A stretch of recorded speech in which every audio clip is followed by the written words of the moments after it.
it's not this, it's that. And if it's that, then it's this. Welcome back, everybody, to Outside the Cinema, your weekly source for cult movie discussion and cult hits of the future. All that. Well, we have decided to take some new stuff into the Pantheon this week and go over a couple of recent releases. If you're going into Halloween, there always seems to be a glut of things being added into the streaming services, so we are taking a look at two of the more hyped. Well, maybe not hyped, but two of the definitely the most recent releases for stuff. But I mean, there's definitely some hype, I think, behind both of them, right? There was some, for one, yeah. One of them kind of just. And there was a lot for another. I mean, I feel like, so we're doing Rob Zombie's Munsters, and we are doing Hellraiser, the Hulu reimagining. I mean, it doesn't even necessarily need to be a reimagining. You could look at it as a sequel, however you want to look at it. They did not necessarily paint themselves into a corner with it in any way, shape, or form. But Hellraiser is exclusive to Hulu. The Munsters is exclusive to Netflix. And these are two very well-known franchises that are getting the 2022 coat of paint on them. Yeah? Yeah. All right, sounds good. So, for the show this week, not a whole heck of a lot going on. Woodsman's out there if you want to see it at a film festival. It's going to be in Tennessee soon. It's going to be, I just did Charlotte. Yeah, it's out there. I don't think I need to tell you guys about it again. I will at some point, but not right now. Halloween's a few weeks away. I'm not feeling very Halloween-y this year, though. I don't know what it is. What about you? No, it's you got older. That's what it is. Yeah. And you're like, Halloween's all right. But I normally am still, I'm going to be honest, ever since we stopped doing the throwdown, I don't have nearly the Halloween spirit that I used to have. Because I don't really have anything to, look forward to in terms of, an event or something. You know what I mean? I think that, and not having Rock and Shock anymore either, definitely, I think, plays into that, too. I don't... Well, that's to me with that's like 70% blessing because it was just a lot of complaining, just inept planning, all kinds of stuff that was, and then not to mention you get that. Thank you. I have my small slave child bringing. That's all right. Everyone's got to get coffee somehow. Electronics and coffee. Yeah. Okay, good. And the dog left. And my daughter, too. I didn't call my daughter a dog. So I never liked the convention flu. Right, but the convention itself was always a good time. Going there. Most of the time. We had one year where it was not fun. And I remember us being like, we're not going to go back. And we didn't go back the next year. We took a year off, and then they came to us and were like, hey, will you guys come back? And they took really good care of us that year, and then that never happened again either. Right. Bizarre, man. Bizarre. Yeah. The same things kind of happened to me when Frank and I were doing the trivia at that theater in Littleton. Oh, your door opened. The dogs are going to get in. Oh, no. Oh, no. They're coming. Quick, they're coming. They would provide better dialogue than maybe one of the movies we watch. But so we real quick, we would advertise through social media. We would do that. The theater would do that. And after about 4 weeks, I said, hey, we need to change up this graphic because even I'm scrolling right past it and not reading it, and it's from my event. And they're like, no, we spent a lot of money printing up these things for the tables. And I'm like, nah, listen, I didn't say anything about the shit you printed up. What you need is a new graphic every week online on the social medias to promote it. And it has to be different so it catches people's attention because it just turns into visual noise. And they decided not to work with us anymore. So All right, well, fuck you. Like I followed them for quite a while to see what they had filling in the gap, because they had this little restaurant area, and we once a week reliably would fill it, and we did a decent job. We had teams that would keep coming back. It was a lot of fun, but the person in charge, quite honestly, I feel just was not the right person for the job. That seems to go because they didn't even negotiate with us. Yeah, we were like, hey, you know what? If this payment is too high for us doing this, we'll go to a per head payment where like $2 per person is what you pay us or whatever, you know? And that would have saved them a shitload of money comparatively. And she's just like, nah. Yeah, it doesn't make any sense. And it was like the one thing that Frank was actually out when I had to do it by myself. So like running a whole me in front of people I barely know in a public setting, running an event, was not as terrifying as I thought it would be. If it was the first week, if you'd never done it before, it would have been awful. Yeah, but it's that whole kind of thing. It's like you think you know what's going on, and you're not. This is how it relates back to Rock and Shock, but you're not putting the effort in to learn anything about what goes on around and what you can do. Like one of our biggest complaints was it was going on the same time as New York Comic Con, and that sucked every guest away. Or it sucked all the guests that are going to draw away. Yeah. And so what did it? Yeah. So I mean, and I'm sure Rock and Shock is not the only convention that suffered from this and eventually met its demise because of it. But they ended up just paying out to the wrong people. They kept bringing back the same fucking guests every year, and I don't know exact numbers, but I have an idea of what some of those guests were charging for their appearance, and knowing that, like, you know, they're not getting the return, because the way a lot of those convention contracts kind of work out is they have to make a certain amount of money on their, you know, what would be their, I guess, their guarantee. And then then the convention's off the hook. But some of those guarantees that were being given out to people that were appearing every single year that weren't even covering their guarantee the previous year, and they were then like asking for more money. I mean, I can't imagine. I mean, Rock and Shock, from what I know, and I know this from talking to people, is that it was never profitable. Like it was the only year it was profitable was when they did the 10-year anniversary was the only year that it actually was profitable. Yeah. But every other year, despite how busy it was, because there was a couple of years there where we went and it was real busy, and then it seemed like every year it was a little less and a little less, and then the last year that we were there before they invited us to come back was like a ghost town. Like it was. I can't imagine how much money. That was the one where we were like, they're not even going to do this next year because of how bad the turnout was. And they made some change. They made some changes with the people involved, and there was people that were like the face of the convention that were still involved, that then just became the face of the convention and were no longer involved in any of the business. And it took a year or two, but they were able to kind of right the ship for the most part.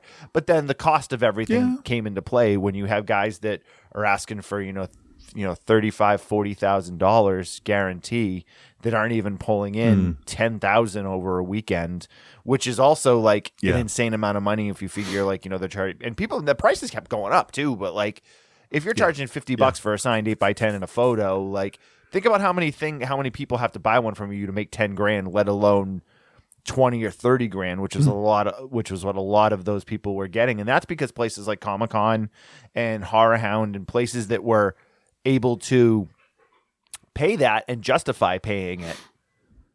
That's how, you know, so they're like, well, you know, you go to Rock and Shock, which is a convention in general, which is a fraction of the size, even on its best year, you know, compared to a Horror Hound or a Spooky Empire or any of those other really large conventions. Like, and then you're going to demand the same money. Like, I get it. Like, I understand. You're like, well, that's what I'm worth. That's what Horror Hound is paying me. But like, yeah, but these are also actors who know that the pay is based on the project.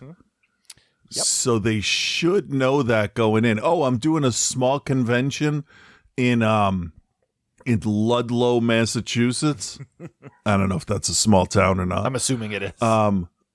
I guess I can't charge my normal $75,000 fee. You still want to charge $7,500 for the autographs? That's fine.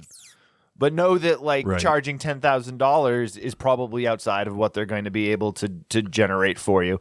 But then that goes back onto the business people, because I really bet, and this is speculation on my part. I don't know that. I really bet. That's fair. Say that out loud, and I think you're clear. So I'm willing to bet though that those people that were the actors and the appearance fee, they were just kind of like, this is what our appearance fee is, and the people of Rock and Shock were like, sure, no problem, because they were it was a buddy thing there. And it was like, well, this person's a friend of ours, so we're going to overpay them because they're a friend of ours. And it's like, well, cool. You overpaid them and now your convention's dead. Yeah, not to mention little things that we would see. And I don't know the people involved. I just know that things, for instance, like at the height of The Walking Dead, they have a couple people listed, probably, if I remember right, a couple years in a row, and they all went to New York instead. Yep. And the first time that happened, I feel like that should have been a meeting of, why are we losing these big people? Oh, shit. We shouldn't have this the same fucking weekend as the second biggest comic convention in the fucking world. And it took them, 3 years to move it? It took them It felt like 5. I think it was legitimately, 3 years it took them to move it to a different weekend. Or Comic-Con just moved theirs up. Like, it had nothing to do with, Comic-Con just decided to do it earlier in the month. Yeah. And Rock and Shock then was like, oh, I guess we still get that third weekend now. That could actually, I could see a bunch of people saying, hey, we're getting it's October.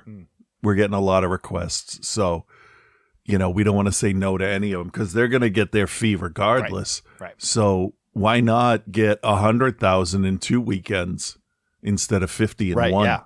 And you can't do the other, So, but to get back to my point of not having these events, Rock and Shock, Halloween Throwdown, not having those events, it's I'm not gonna say that's put a damper on my Halloween spirit, but I don't have the Halloween spirit that I used to have. It's just with nothing to look forward to. It doesn't I don't care.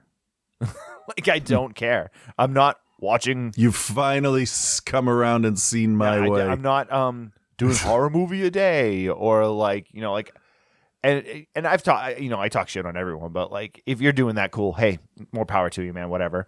But I just, as a 45-year-old man with no dog in the fight, no horse in the race, I just don't have it in me anymore. Not that I don't think that I could.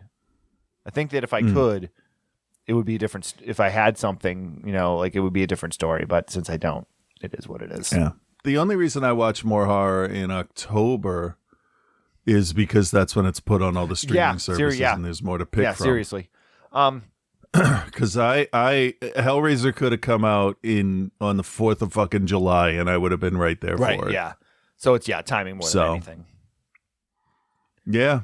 Yeah. Well, you gonna go? I have watched a lot of horror in the last few days, though. So I definitely already had a couple people that I know through internet be like, "So are you going to Salem?" No. No. I will not step foot it's right within there. the city limits of Salem until November 1st.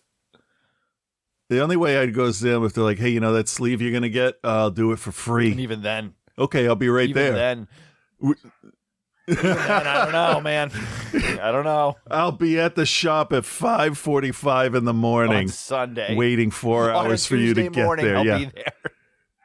Yeah, I'm gonna walk from my house. It's probably 4 miles, but still. My cousin Mike lives downtown Salem now. He lives kind of one of those apartments. It's upstairs from the restaurants and stuff. And I was like, "Hey man, you gonna come up and watch football?" And he's like, "Yeah, in November." He's like, "I can't even leave my house." Yeah. He's like, luckily I work from home. He's like, I can't even leave my house. It sucks. And he's like, it's already worse this year than it's been in the past because we are fully outside of all of the COVID stuff now, 100%. And people are doing, Yep. Everybody misses it. So many YouTube videos pop up of Witch Sisters in Salem and all this stuff of these people that flock into Salem during this time of year, and I'm like, how is this still a thing? Like, it's because it's all generational. But here's the thing: I would rather have 10,000 people trying to squeeze into Salem every hour than the fucking assholes on the roads looking at the goddamn leaves. The leafers. They're fucking dangerous. Slow down. I want to take a picture of that Japanese elm. Fucking calm down. And on the Japanese elm note. And the driving is just erratic and unpredictable. Sometimes it's kind of scary. I mean, it's like that here all the time. It's just worse that time of year. That is true. All right, let's get into some movies here. We are, as we said earlier, we are doing Rob Zombie's new film, The Munsters. Hey, I got a question before we have to talk about that movie. So I've subscribed, obviously, to the Outside the Cinema YouTube channel. Yeah. For a while, I have. I don't watch the videos. I should. I should probably rate them, too. All you need to do is like and subscribe. Right. You've already subscribed. I've subscribed. I got to go back and like them. How come every episode shows up That's twice? a really good question that I can't figure out. Okay. I've always wondered, and I keep forgetting to ask. I can't seem to figure it out. It's got to be something where Libsyn is feeding it there, because it just feeds it with not the video. You're not talking the video version that was coming out. You're just talking the one that's the audio version with the episode art, right? Right, because we're not doing a video. I stopped. Nobody was watching it, so there's no point in doing it. I did it for a while, and that's on the OTC Industries page, YouTube page, not the Outside the Cinema one. But the Outside the Cinema one, you can go to YouTube. You just go to youtube.com/outside the cinema, and you get you can listen and watch. I mean, you can't really watch it, but I mean, I guess you can look at the graphic while it scrolls, but listen to the show. And I'm thinking it's getting sent there from Libsyn. And it must be getting sent there from somewhere else too, but I can't figure out where. Interesting. So I've looked into it. Because it doesn't make any sense. I just wasn't sure if one was audio and one was video, but then I clicked on both of them and I'm like, nope, it's not that. So what is it? And I couldn't figure it out. So I'm toying with the idea of going in, because we have video of all the shows, going in and breaking up some of the video and, just posting singular reviews to the page and, editing together the video a little bit.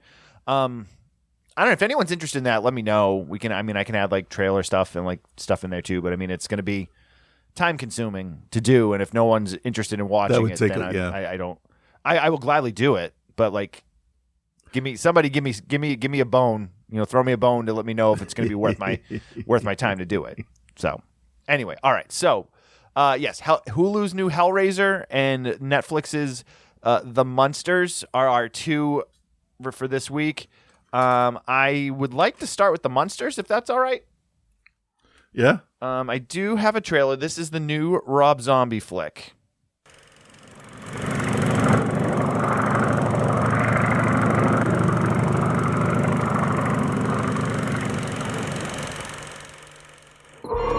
Rob Zombie, the director of House of a Thousand Corpses, Halloween, and The Devil's Rejects, brings you the greatest love story ever told. Oh, I don't like the sound of that.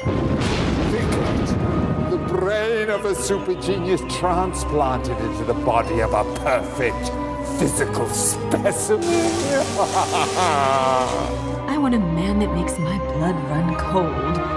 A man that every time he enters my crypt, it's like a stake through my dead black heart. I could whip you up a humpy down in the lab. Oh, no. Remember what happened last time? He was bad at... I'm gonna go. Okay. I'm looking for a vision, a queen, true love. What exactly do you want? Is Herman Munster in there? I knew the moment I laid eyes on you that you were special. I understand if you don't feel the same. I'm just a regular gal living a boring, normal life. If there's one thing I know, is that the rest of the world melted away. soon as you appeared in my life. It seems Miss Lily is truly in love. Oh, come on, you know and I know that we gotta get rid of that bozo Herman Munster.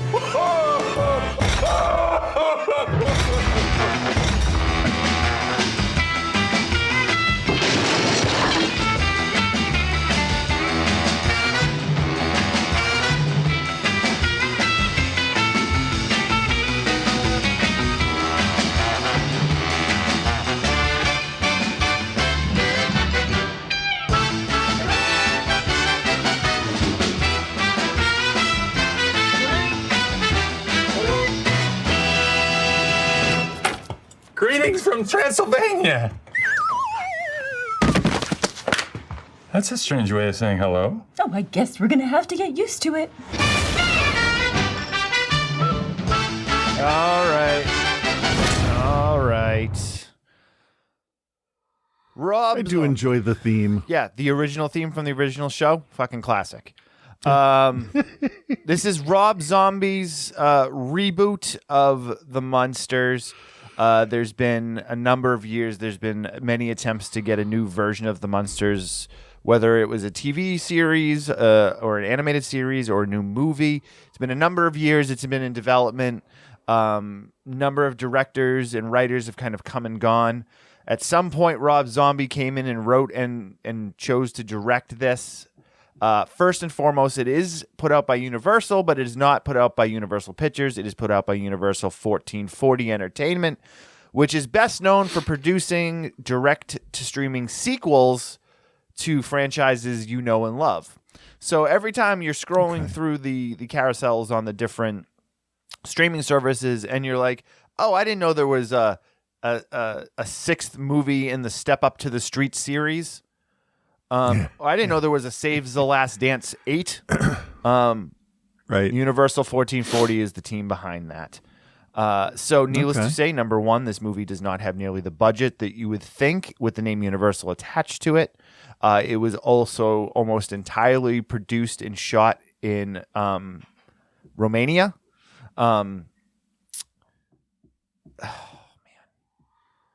So my history with the Munsters, I'm not going to go out here and I'm not going to tell you that like I worship this series or that like I know every episode inside and out, but I will tell you that I watched it as a child when it reran on WLVI channel 56, or maybe it was TV 38. They used to show it every afternoon. Could have been 38. So I've seen every episode of the original show, but it's been many years since I've revisited them.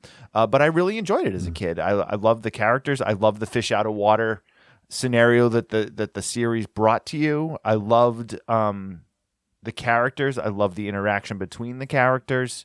I love the family aspect of it. For something that was a monster, a show based around the family monsters, was very wholesome and very sweet. Well written. First and foremost, listen, you can't replace Fred Gwynne as Herman. So like trying to do that is going to be something you're not going to be able to do, but maybe don't hire someone that is going to do an impression of him the entire time, but it's a really bad impression of him. I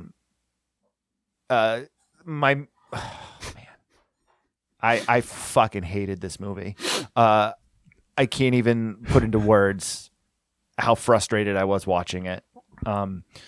I had to watch I didn't have to, but I decided I was going to break it up into pieces. I broke it into two pieces too. I watched the first half, and that's when I was talking to some people. It might have been you as well, where I'm like, okay, I think I figured out what the problem is with it. Yeah, there's a lot of problems with this, and I feel. But then I watched a little more, right? And I'm like, okay, and then it gets the connective tissue going to the original series, and that's like I feel that was the best part of the whole movie. Unfortunately, it was the final 15 minutes. Yeah. In a hour and 50-minute film, the Munsters TV series, which took place at 1313 Mockingbird Lane, they don't even arrive to that house until the final. I think there was 17 minutes left in the runtime when they got the house. for those of you that listen to the show, know that I am not a fan of Rob Zombie's work. I've said many times. So if you want to say that I'm piling it on him because I don't like him, that's fine. He seems like a great guy. He seems like a guy that really loves horror films and loves genre cinema. I think we would have amazing conversations for if we sure. all hung Absolutely. 100%. But I really just like, I think you want to talk about law of diminishing returns with him.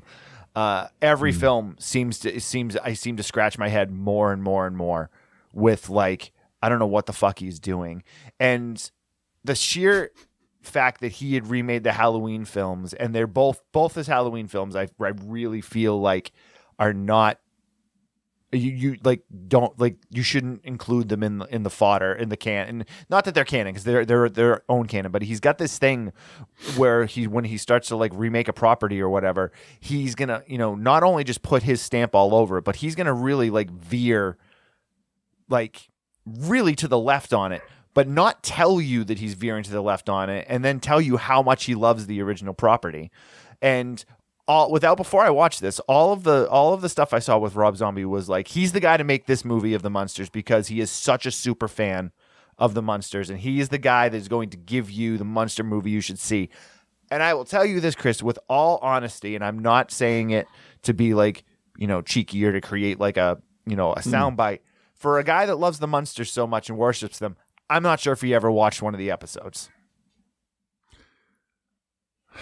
Yeah, there's part of me that agrees, and part of me is like, well, I mean, if he veers off, that's kind of what you want. You don't want the same thing over and over again. You don't want, that's why, what's it called there? Romero wasn't allowed to direct the Resident Evil movie because he was going to do the game and keep it the same. It's a fine line, I think, of balancing what's expected from an old IP and what you can do to make it new for a modern day audience. And a couple of things I'll say right off the bat about this, just to get them out there. I feel like he made this movie feeling that it was going to have a laugh track, because there are a lot of long silent pauses where a laugh track generally would have been inserted. And I feel like that is a huge issue with the flow of the comedy. I'd said, Ellen, that maybe if they tightened up the edit and cut out that extra second where they just kind of look at each other, because that's how the TV show went, right? Because they're laughing, like that would have been better. That would have tightened it up. And I also think making it a prequel to the TV series probably wasn't the best idea. No, because it took away, and I think that's my biggest issue among many, many issues with this, is that he took away everything that made the original Munster series enjoyable. Like the best part of the Munster series is the dynamic with the family. And then when you take away, 3 of the main characters, you take away who are we talking? The kids. Marilyn and Eddie.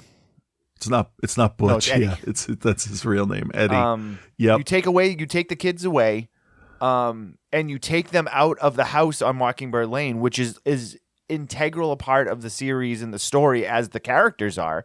You take them away from that in your first introduction to them, to this new Munsters world that they're trying to give you, and it really just loses all of the like charm that it had, And I've seen a lot of stuff about how he was like, he wanted to do it in black and white, but they wouldn't allow him to. But like before, so when everyone, I don't believe that he wanted to do it in black and white.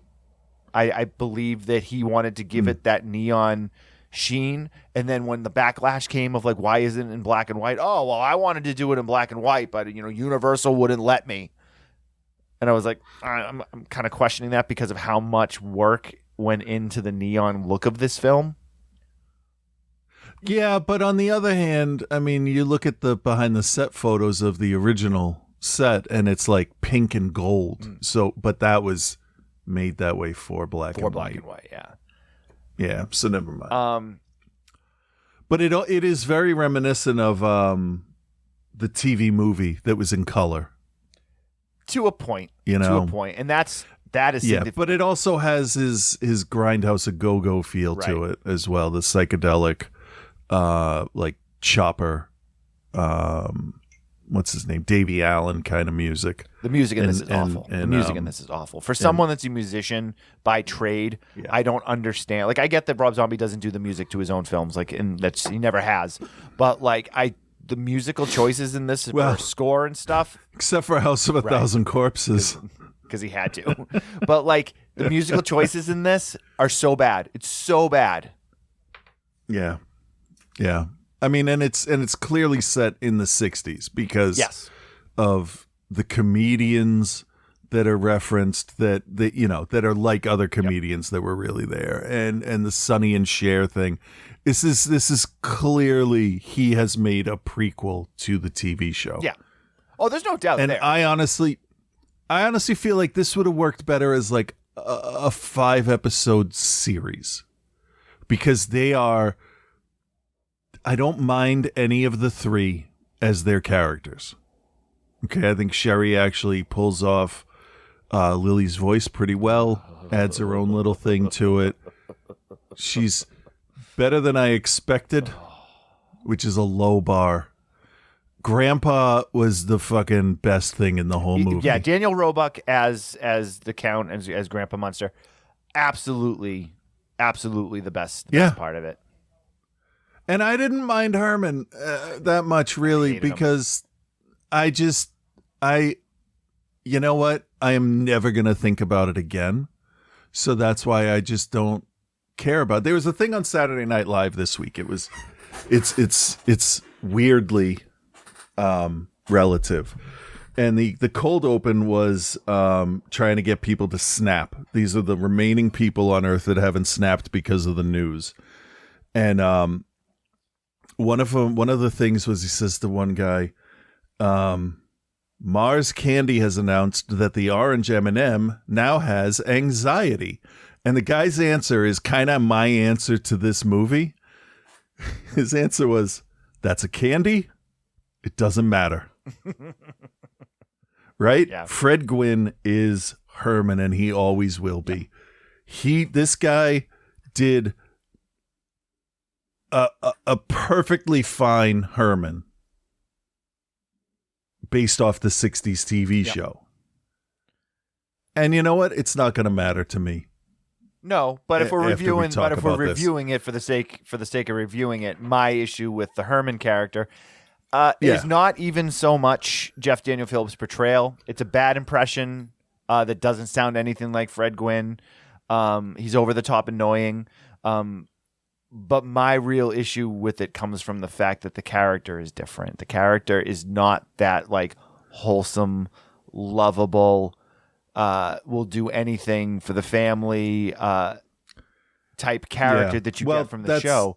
And the fact that the way that he's written, he's like kind of a woe is me, I deserve this, and he doesn't do anything to deserve anything either, which is and you go back to the original Munster show and like, the Fred Gwynne or Herman Munster, it was written as a super sympathetic character, and like you really loved him. And the best part was the dynamic between him and the Count, and you get none of that in this movie. The Count doesn't like Herman. He wants to get rid of him. He doesn't want him around. But in the TV show, the relationship between the two of them is probably the best part of the show. That's true.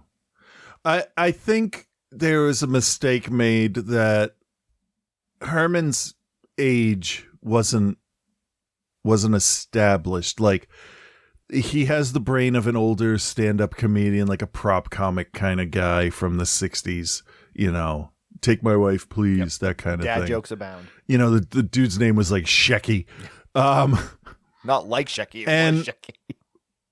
Yeah, I mean, and he wanted to be famous, and that's a holdover from the brain that he had put in. And yeah, he didn't have enough growth, but I do feel like toward the end of the film, he starts to become who he is in the show, as he's, learning responsibility. He gets a job. He doesn't really fight it.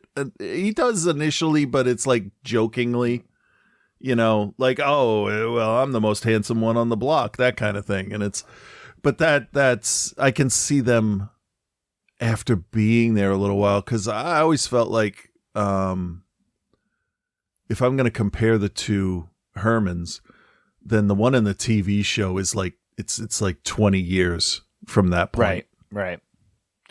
So I mean, it's a fair argument, but it doesn't help. I mean, it's a fair argument to like, well, what if? I mean, like, you watch the movie and the character is what it is.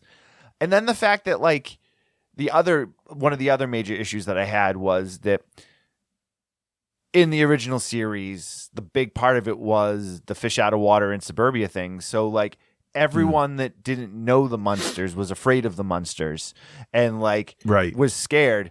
And in this, they flip it. And when they finally move into Mockingbird Lane, everyone is super welcoming, even after the Halloween thing when everyone's in their own world. And Herman and them are the ones that are scared of the regular people. Now, in theory, that's kind of a nice little twist if you hadn't waited to the final 5 minutes of the film to use it. Yeah. That's why I think it would have worked better as a series, because then you have the first third of it would be them meeting. Herman already exists. You don't need Richard Brake. You don't need any of that stuff. Nope. He can just exist and not have a memory of where he came from. Fine. Mm-hmm. Right? Or and you get a word dump at the beginning of where he came from, and you don't even need that stuff. Yeah. Because then those characters are just left. Was like 20 minutes of that. 20 minutes of Wolfgang. Herman doesn't show up until 21 minutes into the film. Yeah. Yeah, and it's not like this is Hellraiser where we can talk about the history of that. Herman's in the fucking opening credits. Mm-hmm. So yeah. I mean, shit, if I was offered a classic series that I loved, I don't think I would touch it. Mm-mm. No. If they said, "Hey, you wanna remake Max Headroom?" Fuck you, no. No, that show was brilliantly ahead of its time. I am not. So don't do this. I mean, the Munsters, here's the thing, that what it boils down to is it's poorly written. The dialogue is atrocious. The editing is awful. The locales are good. Like, do you feel that if they tightened up the edit, like took out all those spots where you could insert laughs, don't you think the flow of the movie would feel better and it would move a lot quicker? Yeah, it wouldn't hurt it in any way. It would definitely help, if anything. But if that was my only issue, was the editing's a little weak and the pacing's weird. But the writing of the characters is the thing that I really can't get past. And I get that he's doing his version of this, and that's fine. And like, I get that you're trying to, but there's just so many things that. And I know, and I really try not to be the guy that like bitches about like the remake or whatever. Like, I get that everything has its place, which is why this week's show was so interesting. I think with doing two different reimagining of properties. But like, there's also the writing is just so bad. Like, they just lose the castle because that's how titles work. Okay, fine, I'll suspend belief in that. But then they just decide to he watches one thing on TV and then they all are gonna move to Hollywood, and they just leave George Garcia and Richard Brake and everything that was going on back home in Transylvania. They just cut ties, gone, boom. And then they're like, oh, well, now we don't have any money. And then the guy that fucked them over, whose character has had no type of development whatsoever from the like just trying to save his own ass thing, shows up with a check and they're rich, and then the movie's over. Yeah. I want to point out something here, that this movie very much highly alludes to the fact that Lily slept with the werewolf guy. I didn't notice that. Well, Eddie's a werewolf, right? Eddie. Is that his name? Eddie, the yeah, kid's name? yeah. Eddie's a werewolf. She's a Dracula. Yeah, The well, her and the husband's a Count are Frankenstein. both vampires that apparently only need to be in the dark at certain points in the movie. They can go out in the sun. Oh, they went out all the time in the TV No, all right, show, but so like, that's fine. No, that's yeah. fine. If they hadn't brought them in the coffins at night to shield them from the sunlight during the wedding and stuff, but then all of a sudden they're out just walking around during the day. So, Yeah. again, that's a minor thing. Yeah.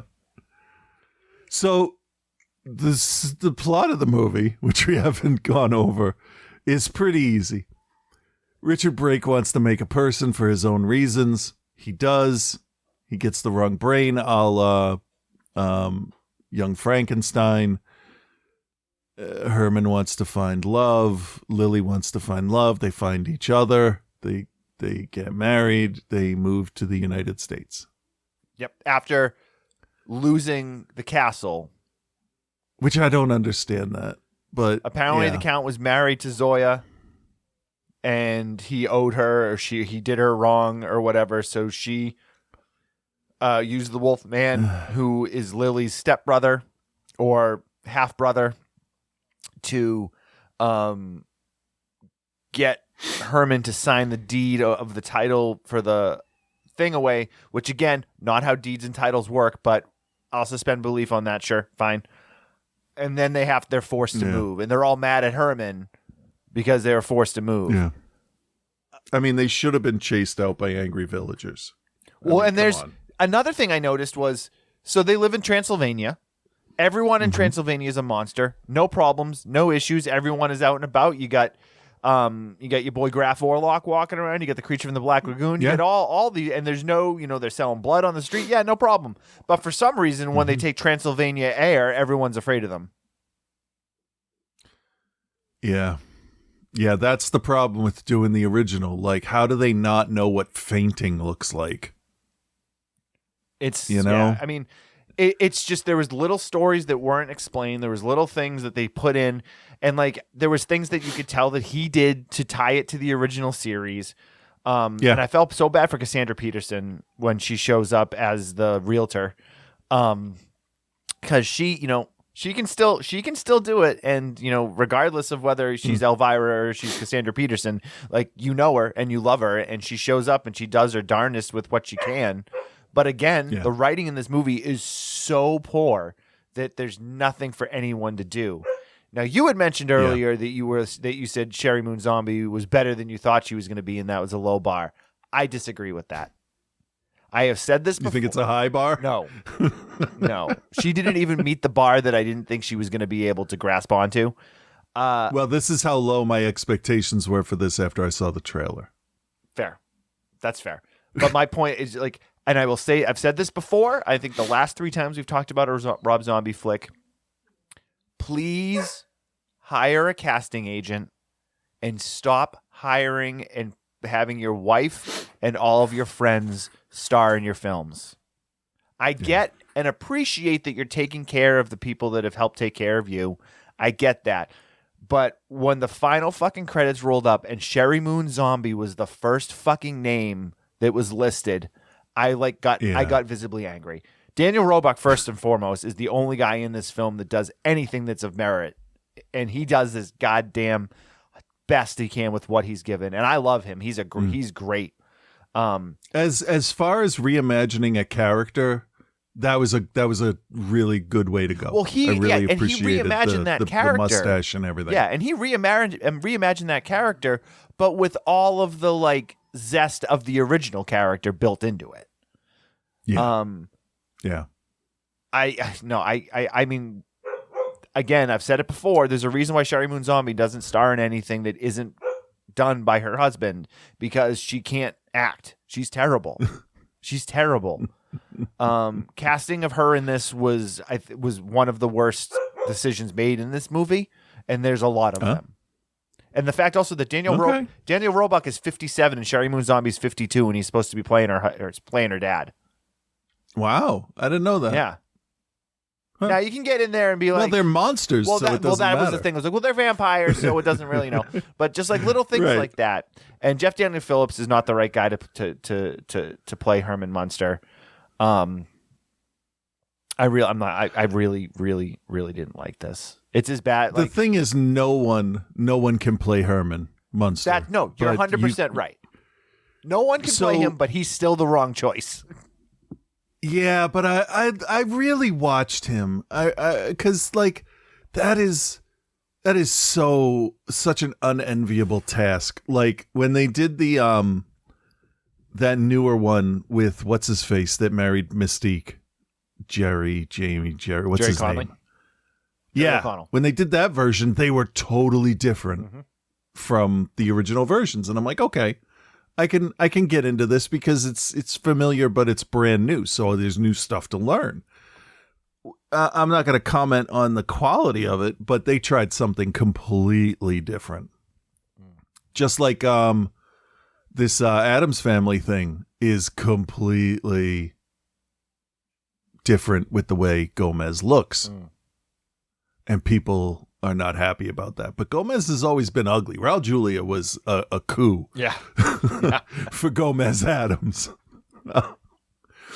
But the thing is, this wasn't put out in theaters. This was a PG, his attempt at a comedy for the season, and I don't care enough to be mad about it. I think is what it comes down to. I can appreciate that. If we weren't reviewing it, I wouldn't have watched it. First of all, I wouldn't even have watched it. Yeah, I don't think I would have finished it. But it's just, can we stop with the Rob Zombie horror master, Rob Zombie? Can we stop with that? I just don't understand. I mean, okay, I'm fine with that. I know you are. But like, he's got this cult of people, and even if you go on to like the IMDb reviews, there's people that like are like, yes, this is fucking great, and I'm just like, did you actually watch it? Because I don't know how anyone could watch this and be like, and come away from it being like, yeah, this is really good. I don't know. Yeah. All right. Well. Yeah. Chris, do you recommend? How much do you not recommend it, and what is your grade? I'm gonna not recommend this the normal amount, I think, because I mean, in essence, really, it's made for kids, isn't it? No, it's not. I figured with the rating, I don't know. Just I don't because even it's care rated to PG argue doesn't mean this. it was made for kids. That's a good point. That's fair. They get points for bringing Uncle Gil in. I was very happy about that. I like Uncle Gil. I do too, but they didn't do anything for obvious reasons. So I'm not going to fail it because they did hit some nostalgic points that were kind of okay. It's all right, fine. So I'm just going to give it a D, and I don't think I recommend it. Okay. I definitely don't. I definitely don't recommend it. I had such a hard time getting through it, and I know I'm probably way more heated over it than I need to be. Because again, at the end of the day, it doesn't matter. But again, we are a movie review show, so I need to be passionate about something, right? No, fair. I just really didn't like it. I thought the writing was awful. I thought the casting choices, with the exception of Daniel Roebuck, are terrible. For the love of God, please stop putting Sherry Moon in your movies, dude. Like, she seems like a wonderful person, and she seems like a really cool cat. But like, come on, man. Like, start working with some other people. There's a reason why most directors like don't have the same cast in every single movie. There's a reason for it. Excluding J.J. Abrams and Greg Grunberg and at least they Tim Burton. At least they pick better actors. And his extended family. Yeah, but at least they pick better actors. Well, that's the thing. Those are the people that you're associated with. And right now, Sherry is associated with B movie stars.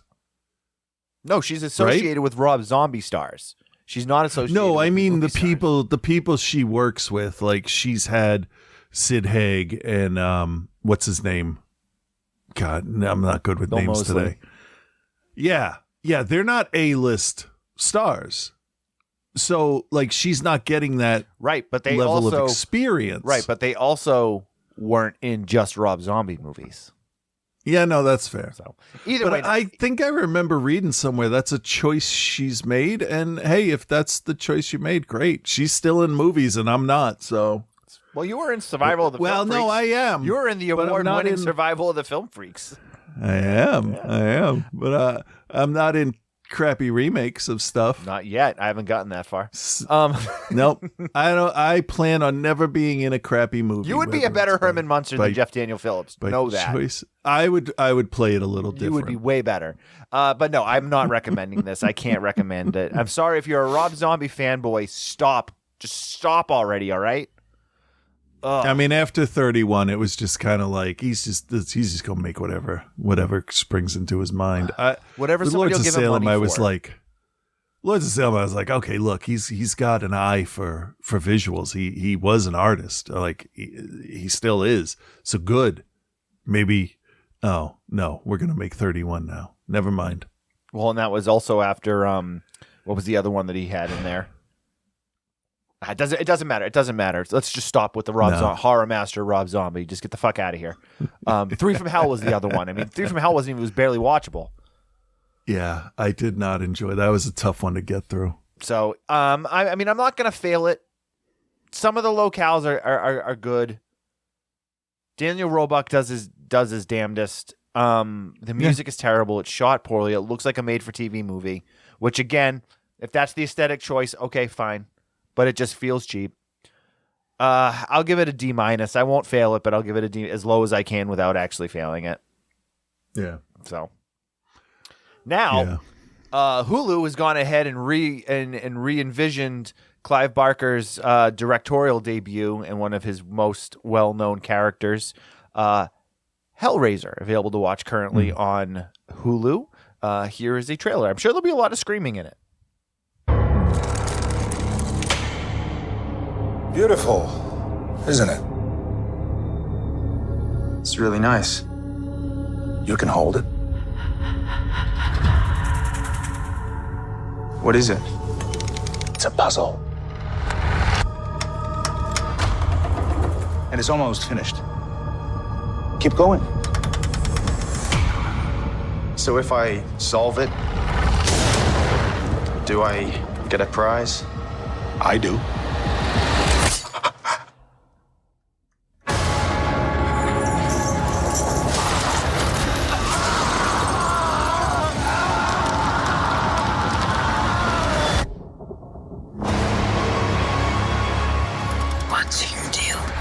It has 6 sides, 6 configurations. It opens up and it cuts you. And then they come to collect.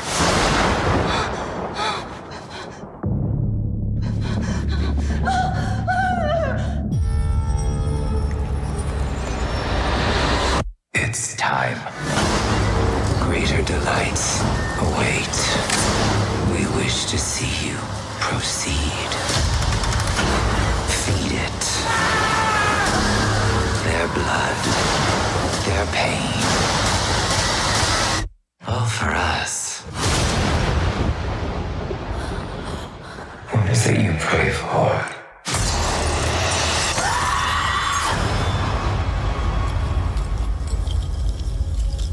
Alrighty. Hellraiser, exclusive to Hulu. Directed by David Bruckner, who you will know from Southbound, The Night House, The Ritual, some of the VHS stuff. Well-renowned horror director, genre filmmaker.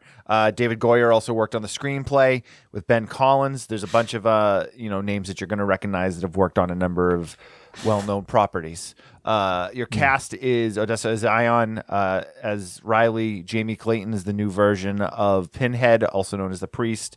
Brendan Flynn, Jason Lyles, and a number of other faces that are are pretty new to you. There's not a lot of recognizable faces in this, and I think that works good for it. So, this is a new take on the 1987 story that he wrote.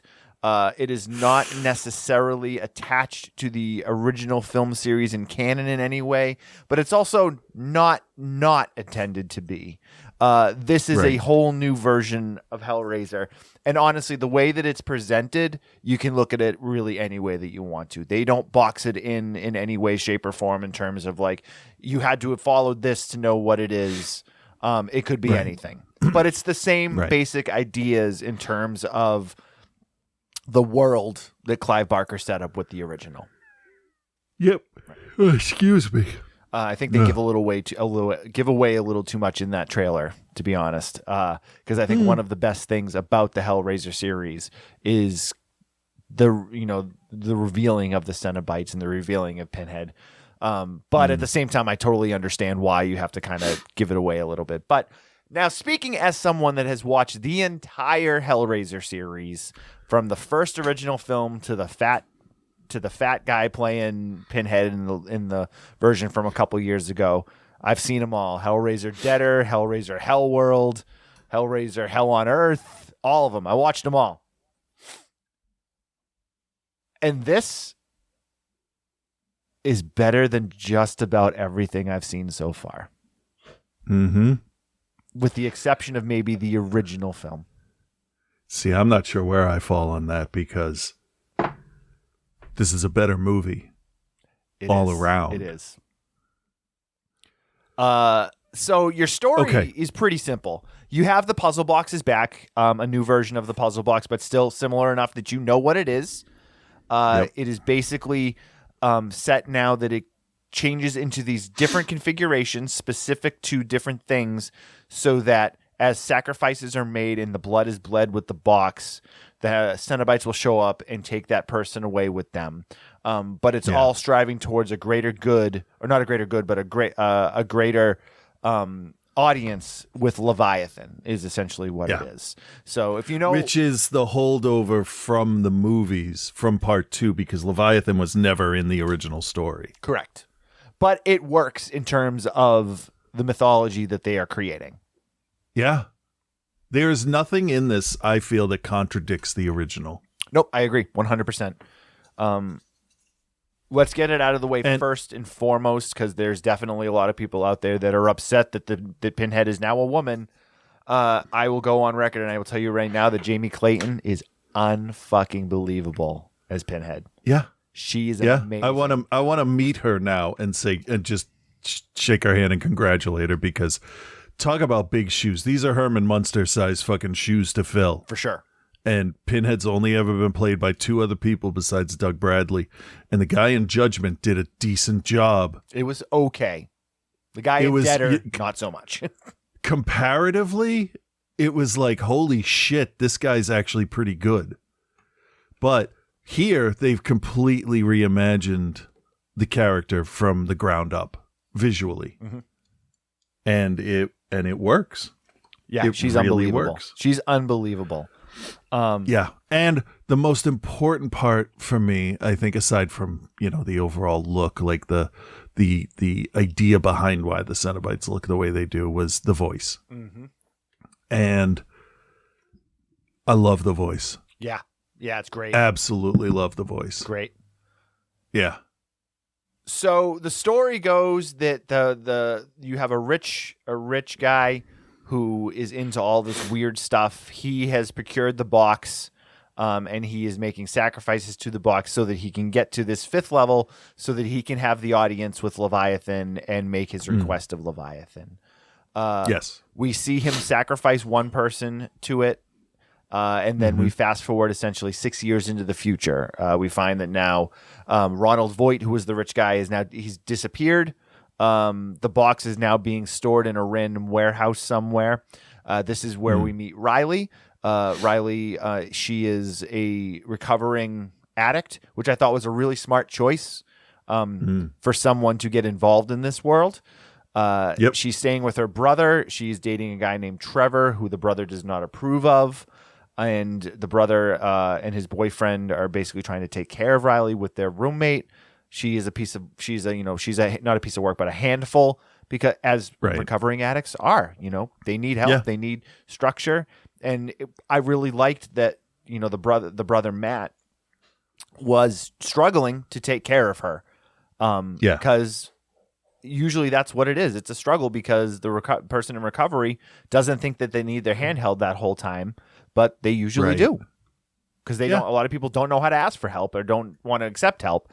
So it's a very interesting dynamic that's set up there.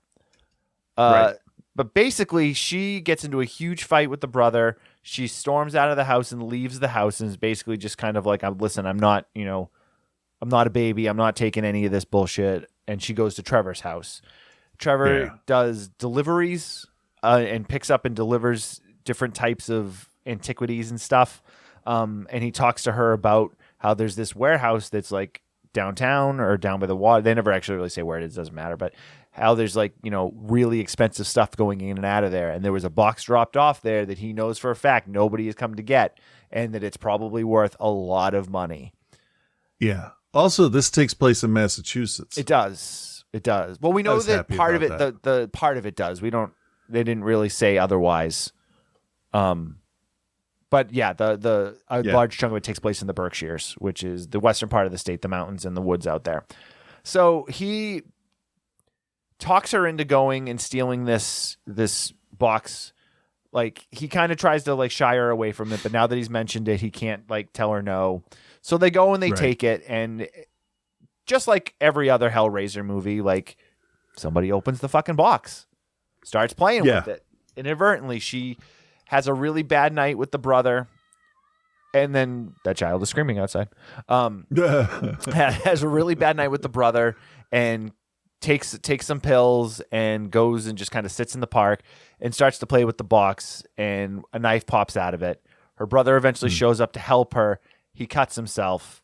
He is now the sacrifice to the box, and the Cenobites show up for the first time. He disappears. She has no idea where he's gone. The cops come. The brother's boyfriend shows up. They're all trying to figure out what's going on. Trevor shows up. They are trying to figure it all out, and we're off and running from there. And I don't want to really get into too many details from there because there's some really cool stuff that happens. There's a big mansion that is set up basically specifically for the Cenobites and Leviathan to come, and there's all these really cool things going on.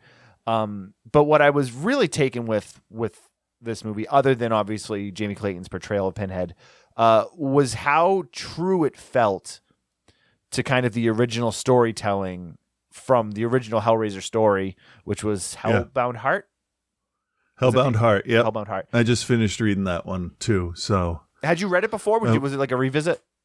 I had read pieces of it, but never got all the way through, because like the Cenobites in any story they're in, they're not the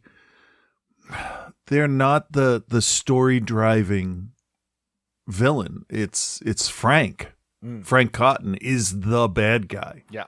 The Cenobites in Hellbound Heart basically are his jailers coming to get him back. Yeah. And they show up exactly 3 times. It's the the first encounter, obviously, then there's the one in the hospital, and the ending. Here in this one there's more, but like the original story, everybody that complains, you remember when we would hear like, oh my god, Godzilla's only in the movie for like 12 minutes. It's like, yeah, well, in some of Godzilla's movies he's in the movie for 9 minutes. Yeah. So once they started putting Pinhead in, like in let's say 3, once he was there, once he was defeated, he lost all his power. I feel once Shenard physically removed him from being a Cenobite, I think he lost all intimidation factor. Yeah. But in the first one, Pinhead is sort of defeated. He's just sent back with the box being solved again. But this one is this movie is because it doesn't end like that. Right. It ends with your opinion of Pinhead being, oh shit, I'm not gonna fuck with that one. Because rules are rules and they will be followed. Yeah, that's all. It really just comes down to order. They're like, this is just the way that it is. Deal with it. Yeah. I like that a lot. Because the original Pinhead, it just kind of felt at times like he had his own thing going on. Like he was just doing something sort of like, okay, my boss won't get mad at me if I do this. And then when you get to Scarlet Gospels and he's, on Earth killing all the magicians and stealing their magic so no one can stop him. He's not a Cenobite anymore. He's like a rogue agent, Yeah. And he's totally different. Plus, if you read the Scarlet Gospels and you read, I guess, pretty much anything else Clive Barker has written, it's obvious that Barker wrote the beginning of Scarlet Gospels and never finished it. Right. Not only because his vision of hell is completely different than the labyrinth lorded over by Leviathan, and it's replaced with the actual devil, which I was just so hard up for a good story with the Cenobites that I convinced myself I enjoyed it, and I've listened to it a few times because there's parts I do enjoy, and it's just not the same. I know what you're saying. I haven't read it or listened to the audiobook myself, but one of the other things getting back to this version that I really enjoyed is also how little sexual pleasure factored into what was going on, whereas the original and really a large chunk of the series. When I say the original, I mean those kind of first 3 Hellraiser movies that were all intertwined with each other, because we all know after I think after the 3rd movie, I think starting at the 4th movie up through the 9th one, none of them were even written as Hellraiser movies. They were all retrofitted. Now I just watched 4 because I'm I wonder. I saw the first 4 all in the theater. And I'm I wonder if this is as bad as I remember, because I've seen some really bad Hellraiser ones now. So let's see what the 4th one does with the mythology of the characters and the legacy of the creator of the box. That's all great. I love all that stuff. There's so much more about hell and what happens in the Cenobites, and through the ages, Angelique is a demon. You got that whole thing going on, and that was decent. I like the idea that this guy has decided now to figure out a way to do the opposite of the box and to destroy them. It's just too bad that the movie itself was not good, because there were some really good bones in there that I think this one, the 22 version, did a better job with the lore and the story. This is written as a Hellraiser movie. It can't be anything else. Right, exactly. Yeah. It's just, this is someone that loves the series. This is also someone that understands the mythology of the characters and what they represent, not just who they are on the surface, but all of it. I don't even necessarily think so much that they loved it, Chris. I think it might be just they took the time to understand it. That's fair. You know what I mean? Fair. I don't know whether Goyer and these guys and Bruckner were these guys that were lifelong Hellraiser fans. They may have been. I'd be wrong. I think Bruckner would be, but Goyer, I can't get a handle on him too easy. So, but I mean, at least they took the time to understand what the world was and where it was coming from, and how they were able to revisit it in a new way without shitting all over everything that came before. Because let's be honest, we said it with the Munsters, and we said it every time we talk about a thing. It's impossible to separate when you're talking about a reboot of something, and you automatically are going to rate it against what came before it. You can't not do that. So, right. But this one really took the care and the time to appreciate all of those original nuances from the original story, taking away the later films, because there is a large. I mean, I think all of them have something to offer in some way, shape, or form. But I mean, Hell World, Deader, those are all. I mean, those are terrible, terrible films. Terrible films. Yeah. But this one, I felt like they appreciated the universe, and they gave you enough to be okay, I'm interested in this. I don't know whether I I did see some stuff where people were kind of like shitting all over it. And this might kind of factor into whether I recommend it or not. But I think there's a lot of people that were kind of like, if you look at this movie as just another horror movie, another horror movie that was just released, you can call it soulless and you can be like, it's violence for the sake of violence and it's over the top.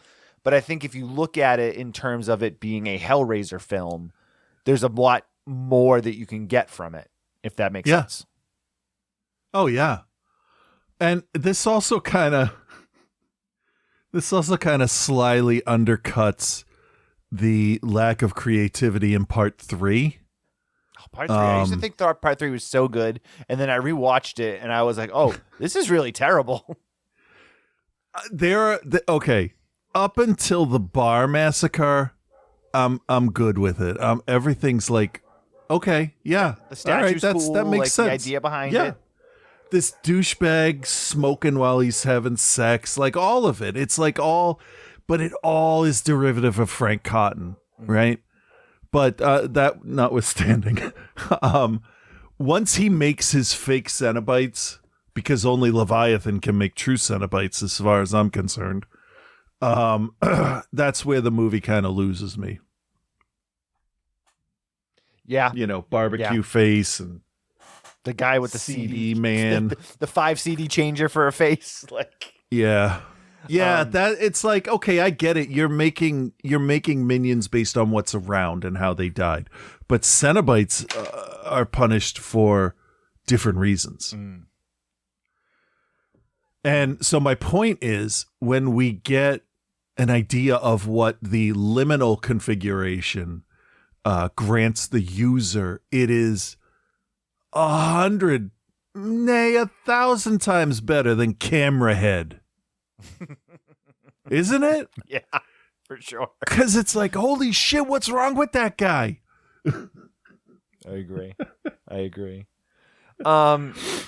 So I mean, overall, I think it's very good. There is definitely some parts in it where it gets a little too like slasher flick type stuff for me.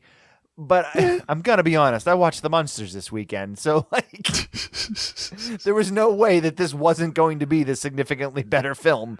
But I really enjoyed it, and I can honestly say that I haven't really enjoyed a Hellraiser movie in a long time. The one that had the kind of the found footage stuff mixed into it, I thought had some cool ideas. Okay. That was Deader, right? Was that Hellraiser? Deader? I don't remember. That was the one with the really goofy looking pinhead. That was with the kid that went down to Mexico, right? Yeah, he was creating his own. Yeah. I did like Judgment. I liked the expansion of the world, of the hell world there. I liked all the different creatures. Not Cenobites exactly, but different, laborers in hell. That was a good idea, I thought. And that pinhead, he was okay. He did a decent job. Okay, I'm trying to think. So Hellraiser 4 was Bloodline, right? That's the one where they went back to the creation of the box. 5 was the one when they went to outer space, which should just be forgotten completely. No, 5 was space as well. I mean, 4 was space as well, because it was Victorian, modern, and space. Okay. For the 3 generations of Le Marchand's family. Oh, okay, yeah. So wait, then 5? No, maybe then 5 wasn't space. There was Hellworld. There was Inferno. I think Inferno was 5. Judgment was the 2018 one. All right, hang on. I got them all here in front of me. All right, so 1987, the original one was Hellraiser. Yeah. 1987. Then we had Hellraiser 2. Whoops, I totally lost it there. Hellbound, Hellraiser 2 in 88. Hellraiser 3, Hell on Earth in 92. Okay. Hellraiser. Scroll here, make sure we get that order. Bloodlines would be the next Bloodlines would be the next one. Probably 95. Hellraiser Bloodlines. That's why is that one not showing up? Sorry. Razor. Search. Bloodline is 96. Oh, 96. 96. Okay. Inferno, I think, was next, which was 2000. Yep. And then we got Hellseeker in 2002. Hellraiser Deader in 2005. Yep. And then we skip a number of years. And we go, there were two. Deader and Hellworld were 2005, it says here. They were made separately. But then there was the one in 2011, Hellraiser Revelations, which is the one with the really goofy. Hellraiser, the fan film. Yeah. Might as well be. But that was the one that was made solely to keep the franchise. Yes. And then so we don't have to watch it. Yeah. And then there was the one from 2018, yeah. Yeah. Well, so I like 1, 2, Judgment, 3, 4, and the rest can all drop off. So was Judgment the in one that order? Was Judgment the one that had the found footage stuff in her, or was that the other? No, one? Judgment was the one with the auditor and the serial killer. Yes. Yeah, that actually wasn't bad. It wasn't great, but it wasn't bad. Following Revelations, I mean, it's a fucking masterpiece. Yeah. But yeah, and I would have liked to have seen more of that with Pinhead being cast out of hell back onto Earth. But I'm also very happy with this new direction, and with the praise and reviews it's getting, I really want to see. I want to see another one, but I want to see it completely different. Yeah, and without spoiling anything, the way that this one ends, it ends very much so that they could stop and not do anything else. But if they do well and they want to open the world up, there is a whole new world, if you will, to look at it. So, all right, that's great. All right, Chris, do you recommend it, and what is your grade for Hulu's Hellraiser? I 100% recommend this. I'm a real quick tell the story of my journey through knowing about this movie. Hulu's going to make a Hellraiser movie. Shit. David Bruckner's involved. Oh, okay. Nothing. We have a woman priest. Okay, good. Clive would like that. He probably was his idea. Good. It's probably going to be crap because it's on Hulu. Trailer drops. Holy shit, this is the most anticipated movie I've ever wanted to see. Like, just seeing how the priest's flesh was cut and moved and sculpted was such a different take than the original with just like wet gore. Mm-hmm. There really wasn't, except for the Weeper, there really wasn't a lot of blood on these characters. There was red and pink and white, but it makes sense that the wounds would eventually heal or whatever. I don't know. They're supernaturally sculpted to look like this. And then when I heard his not his when I heard the priest's voice, I was like, oh shit, somebody knows what they're doing, because the voice would have killed it. Yep. If they did it wrong. And then pleasures like, to show you. Yeah. Hi guys. Come with us. We'll show you the box. You open the box. We came. Yep. Yeah. There we go. And it could have been so horrible, but the little brilliant things like, oh hey, remember how the box could turn into that diamond shaped thing and a box? Well, what if it could do more than that? Because in the book, it's kind of like an interdimensional kind of thing, like parts float. And in the Scarlet Gospels, what's his face from Lord of Illusion? Harry D'Amour is in it. And he gets a hold of the box at one point, and it does things to him mentally. The music that plays, this feeling you get of like euphoria, is all there to continue your brain to move your fingers to open the box. It wants to be open, so it kind of helps you along, and that's why in this movie, I believe after a certain point, it configures itself into the next configuration because you've started it and that's all you need to do.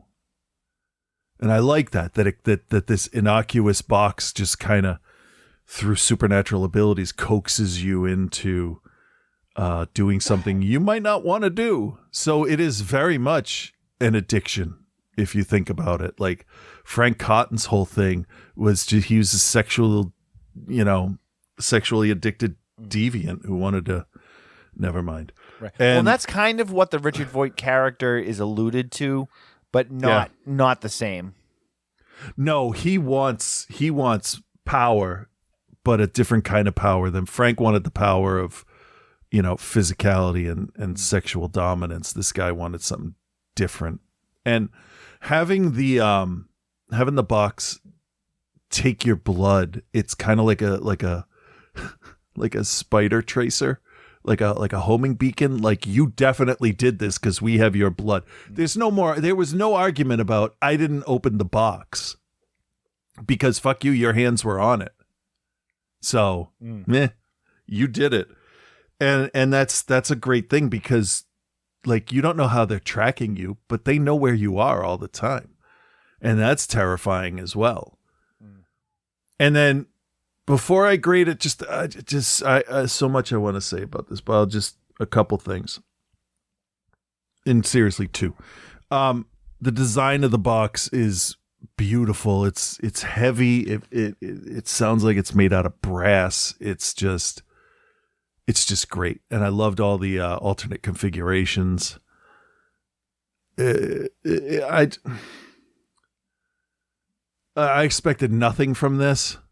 And I got way more, a lot added to the backstories of them, and the priest doesn't travel with just 3 other Cenobites. There were at least 7 or 8 of these things walking around for sure. Every More showed single up as one they were needed. It was cool. Yeah, every single one of them was different. Every single one of them, except for that one dude, was calm and waited because it's almost like they knew what was going to happen before it did. Yeah.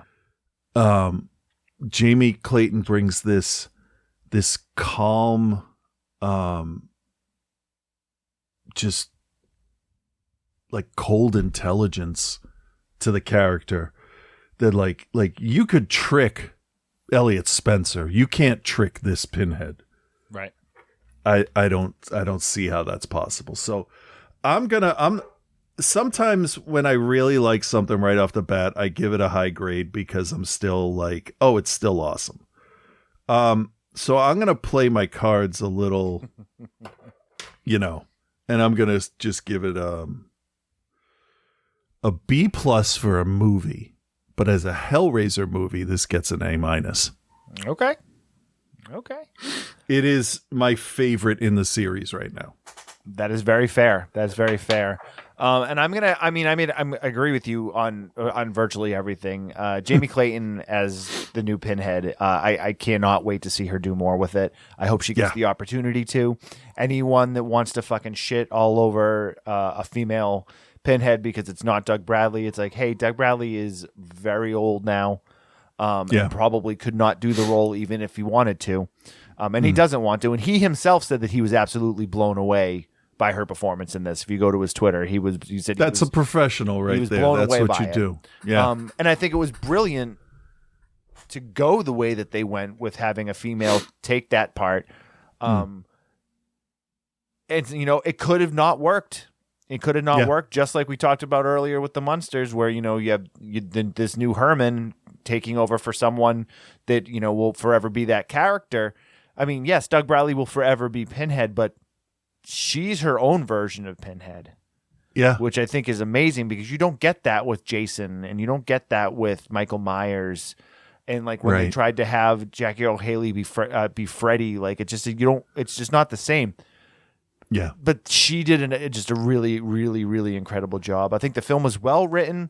There is a little bit too much of standard slasher elements going on, I think, at a few points, but it doesn't really take away from the overall story that's being told. Yeah. So I'm recommending it to pretty much everyone that's a horror movie fan. But if you're a standard horror movie fan, it might not hit as well as something, but. Yeah. There's definitely some layers to it.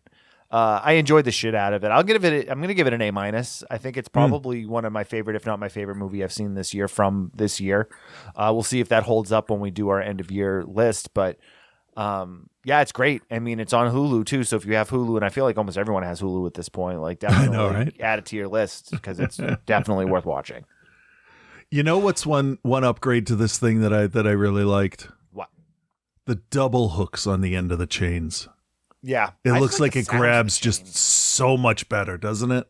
Yeah, the sounds of the chains too are just, and they did some really incredible stuff with when the Cenobites showed up, like the scene where the girl was bleeding out in the back of the van, and then the Cenobite showed up in the back of the van, just kind of kept going further back until it darkened out, and then ended up being in like a stone hallway. Because they're travelers from another dimension. It's all dimensional portals, and it's brilliant. They really paid attention to the stuff, to the history of these characters, because that's what opening a dimensional door would look like. And opening it in a moving car, I totally forgot about that, but I was blown away. Yeah, just by them coming up with the idea. That was great. Absolutely great. Loved it. Okay, so I'm gonna watch it again today. Go ahead, be my guest. I'll let you. Thank you. Joe and Scott both this week, I think, are each doing double duty with Final Destination 5. Let's see what Joe thought. Well, hello, Bill. Hello, Chris. And hello, OTC Nation. It's your boy Joe here, and this week Bill took me from the racetrack back to a nondescript town in the Pacific Northwest, because he made me watch Final Destination 5. Boy, if you didn't already know going in that this was in 3D, you certainly would 30 seconds in. Remember Friday the 13th Part 3? Of course you do. You remember the shattering glass at the title that, got burst out at you all three-dimensionally? Of course you do. Well, this time, every motherfucker gets the Steve Austin treatment with the broken glass. The best boy, Gavin Haversham, spadoosh with the glass. The key grip, Reginald Van Wickerchair, spadoosh with the glass. Comic relief character actor David Koechner, spadoosh but with a silly voice and a hammy face. Quick side note, I watched the new Hellraiser movie on Hulu, and it's very good. Maybe a little draggy in a few places, it's not perfect, but overall, the tone was great, the Cenobites were cool, the story held my interest, and they were judicious with the gore, which made it mean something. B+, very close to an A-. But there's I'm guessing probably much worse movie that I need to focus on. I'll preface this entire review by saying I'm probably going to be pretty forgiving here, or at least if I do get a little Lewis Black on this, it'll be contrived. Because, gentle listeners, we are on part 5 of a movie series. And by the very nature of that, and the fact that I think most of us pay attention to the industry as well as the art, we know at this point in a franchise, the thought of giving you a meaningful, well-thought-out entry that either adds something new or takes it in a new direction, or really anything other than retreading the formula, is just not on the table. Though, I think recently with Prey and Hellraiser and whatnot, the key seems to have been found. Just give it some time, give it some years, and then give it a new studio who will let a fan of the OG series, but still has skills, do their thing with it. But I digress, because I just watched the trailer for this, and they've hinted that there's going to be a lot more Tony Todd in this than any of the previous films. Final Destination 5, you had my interest. Now you have my attention. So a bunch of characters I'm not sure we're supposed to care about explain in 10 minutes all of their problems as they board a bus for one of those lame, team-building corporate retreats. I get that in a movie like this, you don't want to waste time telling us who these people are, you want to get to the mayhem. But when was the last time you greeted a coworker by immediately jumping into their current biggest problems? Hey, Bob, good morning. Sorry to see that you're in a loveless marriage. Oh, Cindy, I see you just got dropped off by an obvious heroin addict in a sketchy van and probably haven't showered before boarding a goddamn bus with the people who decide if you get promoted. Really good life decision. Me, I barely want to talk to the people at work. But if one of them came up to me like, "Hey, Joe, I see your ADHD is getting worse in your mid-40s, and maybe you should talk to your doctor about going on Adderall for the first time in your life." Like, I'd be shutting myself in the office, not doing a ropes course with that butthole. Yeah. Anyway, the big vision here is the bus going over a bridge, and I get it.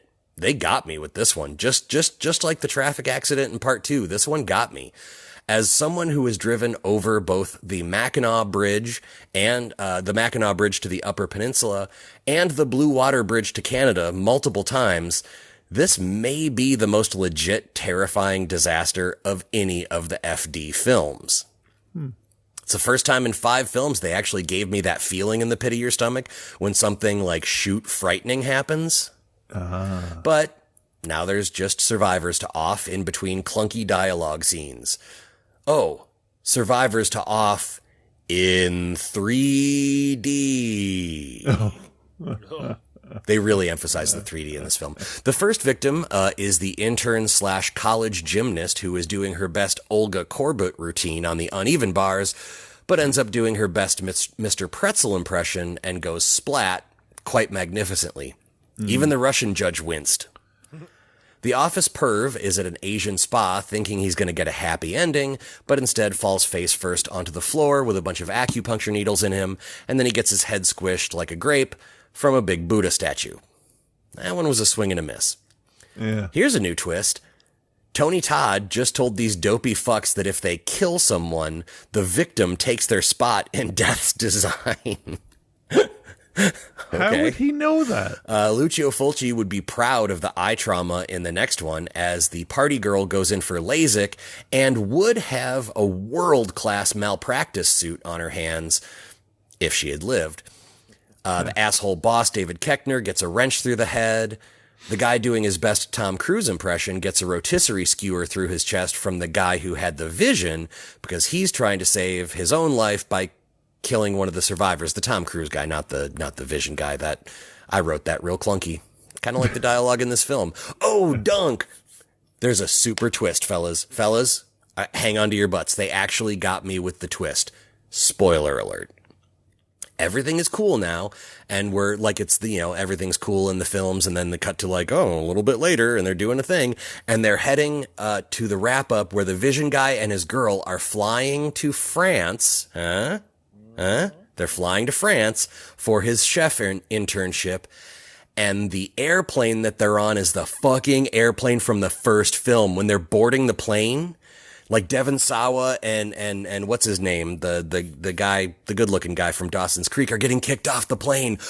This whole movie took place just before the events of the first movie. Good job, Final Destination 5. Then they do this whole cool big montage of all the kills from all 5 movies over AC/DC's If You Want Blood, You Got It. And that was actually a cute touch. Here's the thing. The good. They introduced some concepts that fleshed it out more. The acting was way better than the last 2 films. Also, the twist legit made me exclaim out loud. They legit got me with that. The bad. Like all the Final Destination films, the exposition and what is going on in the scenes in between the kills was a bit draggy and clunky. Final Destination 5 is going to get a solid B+.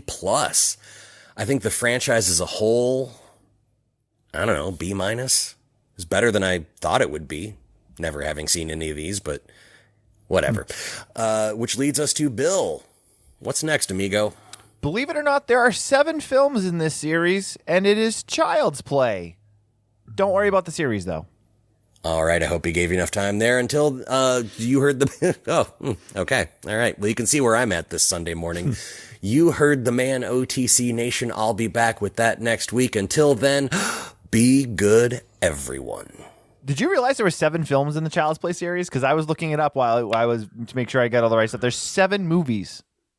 See, I would have said maybe. No, I'm sorry. Wait, I apologize. 5. 8. There's 8. Child's Play, Child's Play 2, Child's Play 3. Yeah. Bride of Chucky. Okay. Seed of Chucky. Right. Curse of Chucky.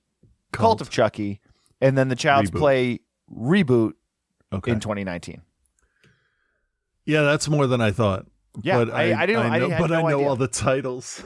Yeah. So good luck with that, Joe. Enjoy the Child's Play series. I am not requiring you to watch the new Chucky series, although I've heard actually quite a lot of good things about it. But don't worry about it. So cool. And now we move on to what Scott thought of Final Destination 5. Here we go.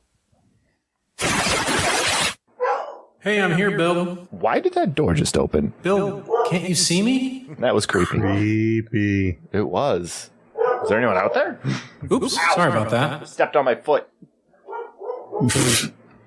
I don't think there's even anyone out there. That was weird. Am I a ghost? Anyway, all right, sorry. All right. Oh, well. Boogity boo.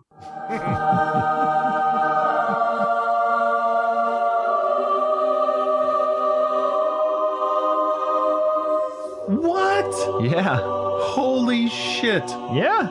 With Reverend Scott. Is this a horrific thing? Yeah. Well, yes.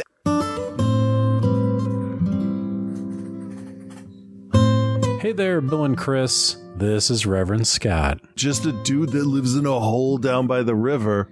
And I just crawled out of my hole to ask you 2 questions. Are you ready for some holy shit? And do you know what I have in store for you today? Holy shit. No. Do I care? Well, too bad. And I guess we'll find out, because I'm going to talk a little bit about Final Destination 5. But first, let's take a trip in the Wayback Machine yet again and talk about your reviews from 2 weeks ago. Borgman and the Children's Hour. How's that sound? I hate you. I don't want you to be part of my life anymore. Then let's begin. Starting with Borgman. Here comes Borgman to spice things up. Spice it up. I know it's been a little while since you've talked about or thought about this one. Chris, can you give us a recap? No, this is a very Shrekky onion we got going on here. Shrekky onion. Explain further your Shrekkiness. Oh, well, Shrek says ogres are like onions. You keep peeling back the layers. Oh, interesting. Now that you mention it, I do remember Shrek being in it. It's not true. First and foremost, whatever you're being told is a lie. This is not true. I also seem to remember there being something involving a big space cube, a queen, Locutus, and resistance being futile. No, you don't fucking get it. This is not what that's about. I give Borgman an A-, and I give the review an A- as well. So now we can talk a little bit about the Children's Hour. First, let's hear a trailer. The Children's Hour, starring some real heavy hitters. Here is a trailer. It is playing, I promise. But there's no audio to it? Is that what the issue is? I'm definitely watching it. Oh, I'm an idiot. I had it muted on the iPad.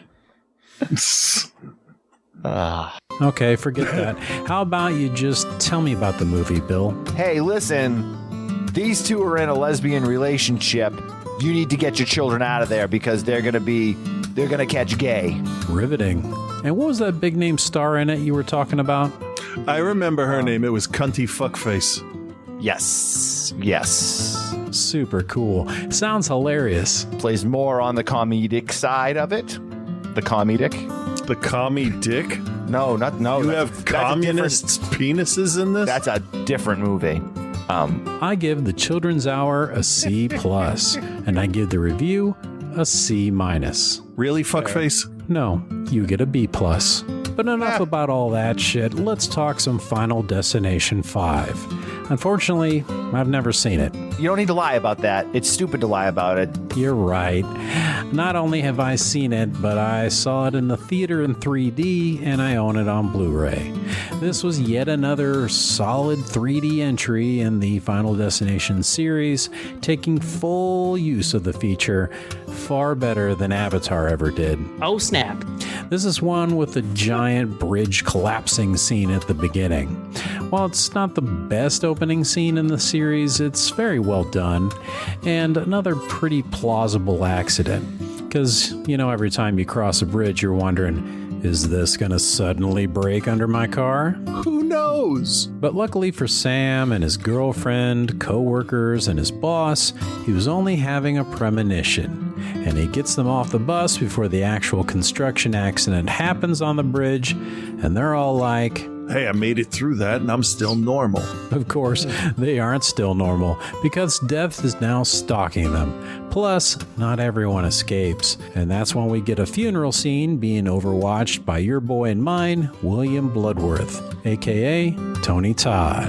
And he's offering up some info, seemingly for free, about if you're marked for death and you kill someone else, you can claim their remaining years, which is a new twist on Part 5. But these dumbass kids don't want anything to do with that info. And Tony Todd is all like, I did a favor for you, so now you owe me for the favor you didn't ask me to do. And while there's a funny massage parlor death and a girl getting maimed by a LASIK eye surgery machine and a few others, the real star of this movie is the gymnast scene with Candace. There's so many moving parts and fake outs as she's using that horse thing to do some flips and twirls, and a screw falls from above and the pointy end is just right on the horse as she dances around it with her bare feet, just barely missing it every so often. And the AC is dripping water onto an exposed wire on the floor, and all this is just insanely tense. But she barely misses all that stuff and moves on to the uneven bars, and she's just swinging around doing her thing. And as she swings, we get close-ups of the loose screw on the bars, and there's another girl on that same horse. Now she's barely missing that screw with her bare feet as well, all culminating in that other girl finally just full-on stepping on that screw and falling off the horse, and she knocks over that big bowl of hand powder and it knocks right into the fan, and that blows a giant cloud of white into Candace's face right as she dismounts the bars, causing her to slam into the ground with her legs over her head, folding her in half like a crunchy meat taco. Blood and bones are just cracking and flying everywhere. It's by far one of the most suspenseful and satisfying death scenes in the whole series. Yeah, this will fuck you up 4 days from now. Get under your skin real bad. There's also lots of nods to the other movies in the series throughout the film. I think like a Easter egg of the van from Part 2 is in the background in one scene and a few other things. Then you get a bombshell ending with a twist that was quite a surprise to me about how this film fits into the series as a whole. And I'm not going to spoil it in case somebody hasn't seen Part 5 or you just haven't seen it in so long that maybe you forgot. Too late, Joe. But I think it's kind of cool. We even get a little joke at the end of the movie when we find out that one of the kids that accidentally killed a man at his work and stole his remaining years alive, well, he killed a man with terminal cancer. And as he's celebrating in the bar, he dies horrifically within seconds. I mean, dude, what'd you think was going to happen? Come on. What the fuck? Smarten up. Overall, I think Final Destination 5 may be my second favorite film in the series, or at least it's right up there with Part 1, and I give it an A-. I highly recommend it. Hell, I recommend this whole series. Even at its worst, it's still really fun to watch, and it's rarely boring. And speaking of boring, I think Bill is tired of hearing me talk and wants me to end this. You need to go. Like, you're causing more problems here than it's worth because you're crazy and you need to go. But make sure you tune in next time to Outside the Cinema when I tell Bill that Chris has a collection of Star Wars themed dildos signed by George Lucas himself. I don't know what you're talking about. You're crazy. Yeah. Like, none of this is real. Like, what are you talking about? Then Chris finds out that I know about his Star Wars themed dildos. What? How the fuck do you know that? Then we find out that Chris is throwing away all his Star Wars themed dildos. That's not what stimulates me anymore. All that and so much more that won't stimulate you anymore. That whole conversation was fucking stupid. But until then, peace and love, guys.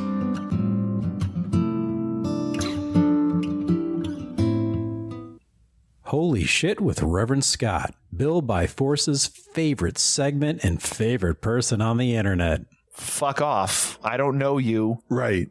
Like, I don't know where you came from. I don't know anything about you. Am I a ghost? Yeah. Speaking of Star Wars dildos, how is Andor? It's all right. Is it? All right. Yeah. That's a glowing review fun. right there. Thanks, bud. Well, I don't know where the series is going yet. So. All right, fair. All right, guys, thanks for hanging out. Next week on the show, we'll probably have a couple of newer releases again to get all the Halloween stuff together, I guess.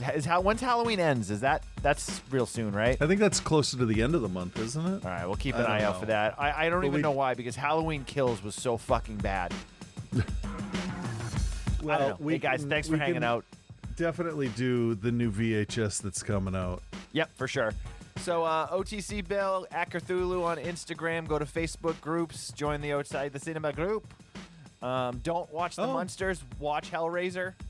It says Halloween Ends is in theaters on the 14th. Yeah, it's on Peacock, I think, on the same day. Okay. All right. Anyway, so yeah, patreon.com/outside the cinema if you would like to support the show. And we're done. Yeah. All right. Talk to everyone next week. Bye-bye. All right, bye.